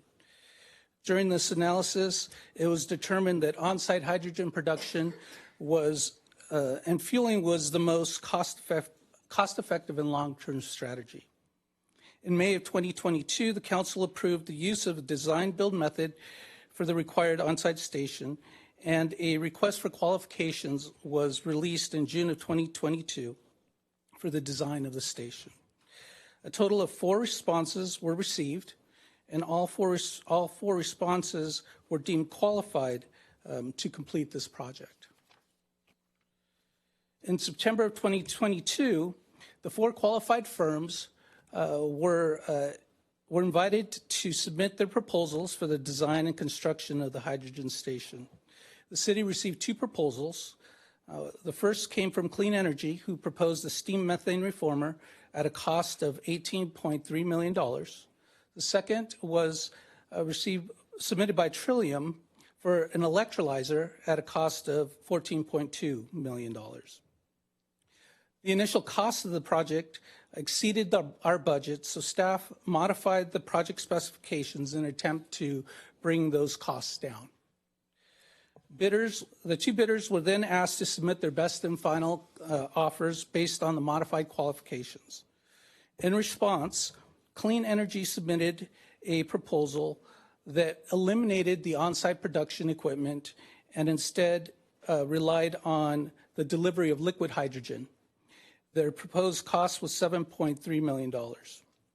Trillium submitted their best and final, which complied with the modified specifications at a cost of $11.3 million. So based on the project approach, the proposed infrastructure, and compliance with the project specifications, staff recommends proceeding with the Trillium proposal.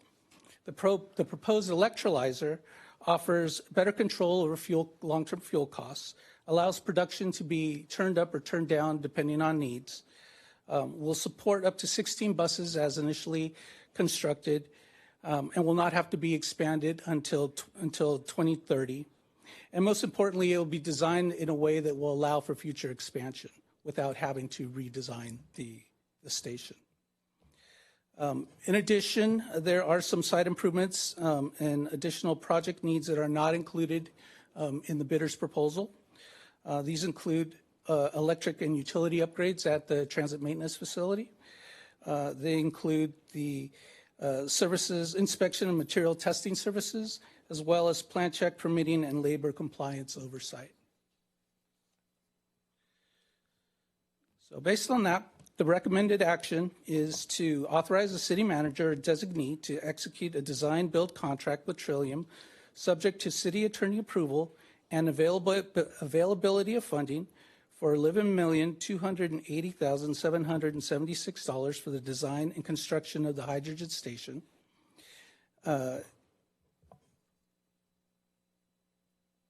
At the transit maintenance facility, include a contingency of $1,036,862 for a total not to exceed of $12,317,638. In addition, we ask that the authorize the city manager and or designee to execute all agreements with Southern California Edison, subject to city attorney approval, for the completion of utility upgrades, permits, associated fees at the transit maintenance facility for a not to exceed amount of $1.2 million. Authorize the city manager designee to execute agreements with Santa Clarita Water, subject to city attorney approval for the completion of utility upgrades, permits, and associated fees for a not to exceed amount of $60,000. Authorize the city manager designee to execute agreement for inspection and materials testing services, subject to city purchasing guidelines and city attorney approval, for a not to exceed amount of $420,000, and appropriate funds in the amount of $13,997,638 to expenditure to the miscellaneous federal grant account. Increase the miscellaneous grant revenue account by $11,037,578. Increase municipal operating improvement program account by $2 million, and increase the state of good repair revenue account by $958. That concludes my presentation. We also have representatives from Trillium in the audience, and we'll be happy to answer any questions you may have. Okay. Thank you, Adrian. Before we move on, do we have any speakers on this item?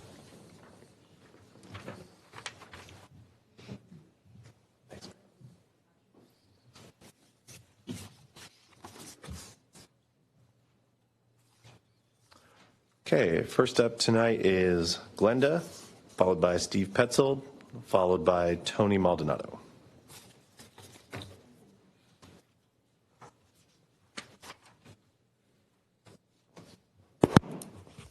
I didn't realize how much money this city has to give away for this, that, and the other thing. But I would like to know why it constantly says authorize the city manager or designate to execute a design, blah, blah, blah. The $400,000 that your office get, does that give you the right to just be in charge of everything? I mean, what are you guys up there doing? You're telling him he has permission to do that? Aren't you guys supposed to be given the permission? Who's in charge here? Can we have our tax money back instead of you guys giving it away? Steve Petzold. Yes, I would at least ask an acknowledgement that this is an unfunded mandate, because it is not economically viable to produce hydrogen. Do you know how much electricity it takes to produce hydrogen so that everybody can feel good to think that we are saving the planet by going to zero emissions? This is a big scam on the public. I want to hear from Trillium. Who's from Trillium? Okay, Mr. Trillium there. I want to know, how much does it cost to produce that hydrogen? I'd rather have people on bicycles than riding these buses on hydrogen. Do you know how many people ride the buses in this city? I ride the buses in this city. There's nobody on the buses. And you're spending $14 million for a facility to produce hydrogen? This does not make economic sense. I know you're going to approve it, but at least acknowledge that this is not something that you would do if you were doing a cost-benefit analysis. This is costing us money. I don't even know if the electric grid will handle this. You know, I mean, all this is, we got to update this, we got to update that. You know what? And when my house goes dark, when I can't run my air conditioner, I guess I'm going to take satisfaction in watching the buses travel down the road here. So what you're doing here is just an abomination to the people here. You're taking a knee for Newsom. You're taking a knee for Biden. And that's exactly what you're doing. And just acknowledge it. I mean, just acknowledge it. Yep. You know what? Are you going? How much does Trillium expect that we're going to lower the global temperature by running Santa Clarita buses on hydrogen? You know, you wonder why this city, this country is going down the toilet. It's because you are approving projects like this. What will be the cost to the city if you don't approve this item? You know, is Newsom going to come down and lay a big fine on you? Okay, how big is the fine? I'd rather pay the fine than pay Trillium. Go ahead and approve it. I don't give a shit. Tony?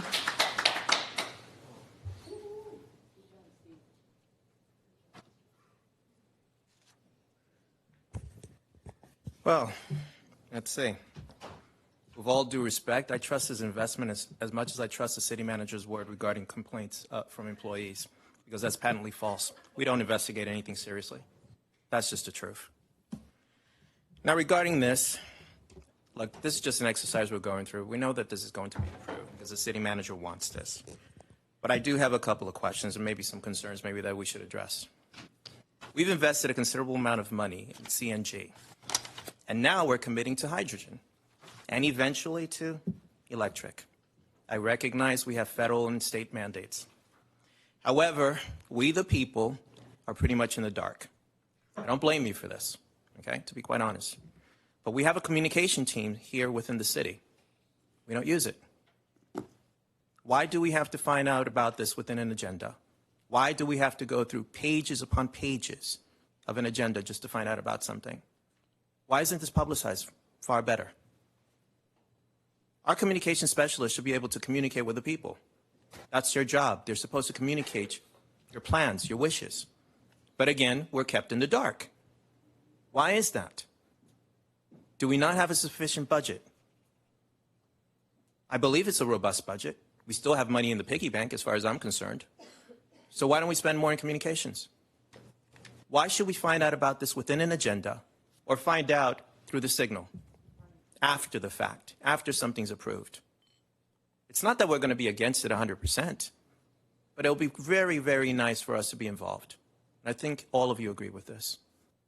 So it's time, I think, that we actually start communicating better with our people so that we won't be so upset, so surprised, so we can support you 100% rather than give you tepid support. After all, it's a symbiotic relationship between ourselves. What you vote for affects us all. At the end of the day, we all pay for this because it's federal funds, state funds, local funds. But who pays for it? All of us. So please, involve us better regarding all these projects, not just this, just everything moving forward. Put it on the signal. Put it on the website. Well, the website that we still can't get working correctly at this given stage is santaclarita.gov. But hopefully, within the next year, we'll be done. But please do so. Thank you.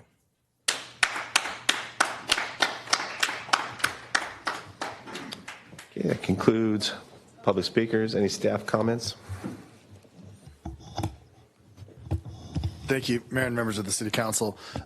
Just to address some of the issues, the action the council is taking tonight is approving the item. The recommended action that is giving me the authority to execute the contract is simply effectuating the council's approval of the item, the decision that you are making tonight. This is not me making a decision. This is not deferring a decision to me. The council is deliberating, hearing the council this item, and is giving me the authority based on your approval to effectuate the contract in cooperation with the city attorney to make sure our interests are protected as a community and organization. As it relates to Mr. Petzold's comments, I can't say that I totally disagree with them. If the answer is if we were doing a complete cost-benefit analysis, would we come to the same conclusion? Absolutely not. But it's not an option. It's not an option at the Air Resources Board. It's not an option as it relates to federal funding, which is the vast majority of how transit is funded. This is an absolute requirement. We have to do it. He's right. We had a significant investment in CNG. CNG no longer qualifies. We are still purchasing some CNG until we're forced to move to 100% of zero emission because it is more of a cost benefit to the city. So, yeah, so again, I can acknowledge from a pure cost benefit standpoint, no, this wouldn't be the decision staff brings to the city council. However, that's not the option that we're dealing with, and the reality as it relates to the agencies that are in charge and for the regulations of transit as well as the funding of transit. We don't have an option. To correct one of the speakers, we are not going from CNG to hydrogen to electric. We are going from CNG to hydrogen. Electric is another option. We chose not to do electric because hydrogen, at the end of the day, is a more cost-efficient, effective methodology. Is it an unfunded mandate? I don't know. It's not locally funded. It's a mandate, absolutely, from the Air Quality Services Board, but the federal government supports it and provides the funding for it. So it's not coming from local tax dollars here. It's coming from the federal government. So you can look at it either way. But once again, this is something that has been to the council as it relates to, once again, this isn't the first time the council has seen this. In terms of providing information along the way, as the transit manager talked about, this was brought to the council back in 2020. We went through a big process to put together the plan that was brought to the council at a public meeting, discussed by the city council and approved. From that point, we brought another item to the city council in 2022 to begin to put into place the action items or initiatives within that original plan. So it was at a council meeting once again, publicized and discussed in public. So this is the third time that we're coming as part of the infrastructure aspect of it. And once again, as we get further into the development of hydrogen, you will see more items purchasing hydrogen buses. That will come to the city council for approval in a public meeting, and the public is welcome to comment on at that time as well. So this is, again, not the first time this has come up. All of these larger decisions typically follow a path of putting together a plan and then at different points coming back to the public to effectuate what's in that plan. That concludes my comments. Thank you. Good. Thank you. Council comments? I want to thank the city manager for his explanation and also remind everyone that this is a council manager form of government. That's how the city was set up. We are a contract city. We are run by the city manager. He is obligated to deal with the requirements of the Air Resources Board, the water agency's requirements for regional water sanitation. He has to comply and bring to us the items that will keep us in compliance with the agencies that are above us, whether they're state or federal. And that's his job. If he didn't do that, we would have to fire him because he wouldn't be doing his job. But that's just fine. But he is doing his job, and I appreciate it. And I would say that change is really tough, and yes, it's really expensive, and I wish they'd have made up their mind before we bought all those gas powered CNG buses, but that's what they do, and they tell us you need to change and you need to go this direction, and there's funding coming for these things. It's our job to pay attention. Are we all loving it? I don't think so, but it's how government has been established and been required to operate for a long time. Any of that wrong, Ken? No. And I agree with a lot of you. The things that we get handed are frustrating, but we don't have a choice. We don't have a choice. If you don't do it, you'll get fined. No, I'd say again, this isn't, again, what we're facing isn't new. I think back of, when the state enforced water restrictions and that all municipalities were forced to remove turf from the medians, but then the state certainly wasn't providing any funding to comply with their direction. And that's truly an unfunded mandate, and one that we local municipalities and jurisdictions face yearly, and as we see that comes out of Sacramento. So again, I think I can concur with a lot of the comments, and that from a policy standpoint, again, if we weren't being forced to do this, again, would this be the time or the choices that the council would make on transitioning to hydrogen? Probably not. But again, this is where we are, and I would just, the only comment is I do believe that there was a story in the Signal today about this item, so there was some public communication in advance beyond just the notice. So, anyways, so again, again, whether we agree with this directive or not, we need to comply. So when the time's right, I'll move the item. Second. Very good. Any other comments? Councilwoman? I will just mention, where do these mandates come from? They come from people who are voted into office. So if anyone out there is upset with these mandates, think about who's making the decisions and putting these mandates into place, whether they're smart or not. We're pretty lucky in Santa Clarita to have representation, but we don't always, we don't have a majority of people in Sacramento or in Washington making these decisions. So think about who's making the decisions that affect every single one of us, and then vote for the person you think might have some common sense. Thank you. Ladies and gentlemen, no, Carrie, this is not a back and forth.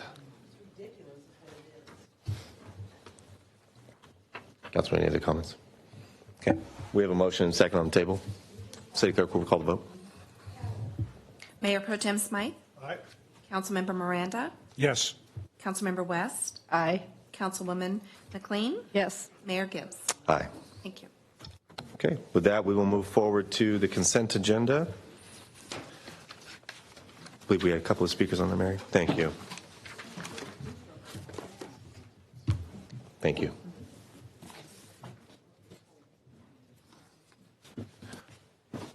Okay. Ms. Diane Zimmerman, come on up. And Dan, I have you for 5 and 8. Is that correct?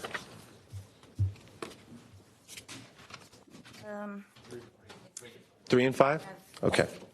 Very good. Thank you. I apologize. Thank you very much. I'm going to finish. Can I go in the order I want, since I'm doing That's fine. speak for my 3 minutes? That's fine. I apparently have started already. I got cut off where, and I'm just going to read. Giving the community targeted discussion opportunities. I think we've been discussing that. Mr. Maldonado brought it up very nicely. Will go a long way in keeping lines of communication open, and will help the community find common ground while reducing inefficient reactionary noise. We have over 100,000 trees in this city that need proactive maintenance. Maintenance we pay millions of dollars for, and I think I'm speaking. Is this the right section for me to be speaking about? You're fine. 5.1 You're fine. or whatever? Yes, ma'am. Okay. You're fine. We have over 100,000 trees in the city that need proactive maintenance. Maintenance we pay millions of dollars for because we know it'll keep us safe. Really? We have over 250,000 residents in this city, many of whom are desperate for proactive dialogue. You get what I'm saying? 3 minutes is not enough time for proactive catalog. What do you call it? Dialogue. Dialogue that wouldn't cost you much. Yet your leadership hasn't made that a high priority. and that keeps us unsafe. Section 1B of this council's norms and procedures states that council members should work for the common good of the people of Santa Clarita. You are doing a great job with regards to the common good of our trees. Now let's get to work and give the people a chance to help themselves. The demand for this building, we have the resources to satisfy it all. It's building. We just want you guys to have more meetings like you used to have. Public meetings where the public actually gets to go at 6 o'clock at night, and you don't discuss it on Monday and approve it on Tuesday. You don't have it at 1 o'clock in the afternoon when people are working. You need to get back to those town hall type meetings where we discuss a topic that is dear and near to all of us to try to solve together. I just have to say I'm running out of time already. I was told that if I want everything I want a few things said that I put in, I want them in the minutes, just a few things. For instance, that I would like to see a lot more public gatherings that aren't at 1 o'clock, 2 o'clock in the afternoon, that are actual, a list goes out to the public that we're going to have this nice meeting, we're going to discuss this, that, or the other. I'd like to see that, and I'd like that in the minutes. I would also like to let everybody know that I've been told that if you want anything in the minutes, you have to say you want it in the minutes. And doggone it, I ran out of time again because these are such fair meetings.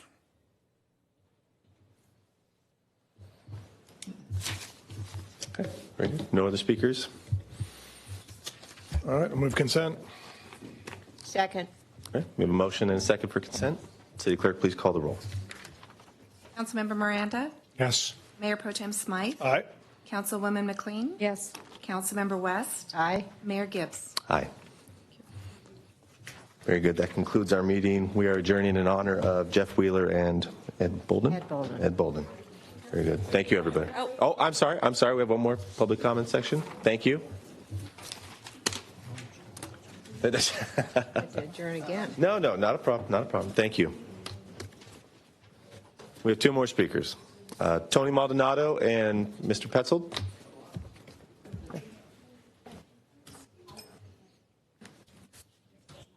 Sorry, Tony, wasn't trying to run by you. Rushing home to dinner, that's all right. Anyway, ladies and gentlemen, I am deeply concerned by the lack of straightforward and honest answers provided by the city manager's office and various directors in our city's government. Over the past 3 years, only Jared McKenna has consistently provided me with clear responses to my inquiries, and I'm left wondering why he is the exception rather than the norm. In fact, only Jared and Michael Villegas have been communicative with me and very direct. It's unacceptable that the city manager fails to respond. The assistant city manager, Franco Vedo, avoids giving direct answers and instead replies with nonsensical statements. And the human resources director, Christy Hopebrecker, either hides from the public or provides misleading information. Furthermore, it is frustrating to witness our leaders enforcing policies on others while failing to adhere to the same standards themselves. The city manager has been seen breaking the dress code, while the assistant manager and director of human resources selectively enforce city policies. And when they do not follow them, they attempt to cover it up. Recently, I asked a simple question regarding a policy inconsistency.